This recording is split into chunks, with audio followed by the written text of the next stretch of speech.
একদিন রাধা নদীতে জল আনতে গেল। এদিকে কৃষ্ণ বনে শিকারে করতে গেল। সে চারিপাশে দেখতে লাগল, কিছুই পেল না। খুব ক্লান্ত হয়ে পড়েছে সে।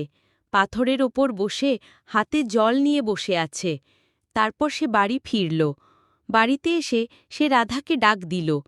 তার ডাকে রাধা সাড়া দিল না। কিছু না শুনতে পেয়ে সে বাড়ির চারিপাশে রাধাকে খুঁজতে লাগল। বাড়িতে না পেয়ে বনের দিকে খুঁজতে বেরোল।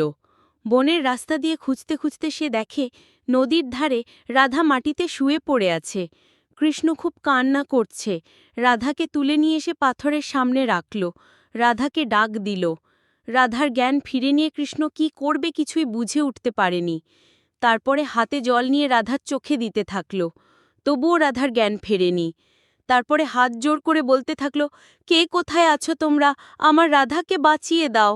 সেদিন বনের কেউ ছিল না। তোমরা পরের পার্ট দেখতে আমাকে প্লিজ লাইক সাবস্ক্রাইব করে রাখো।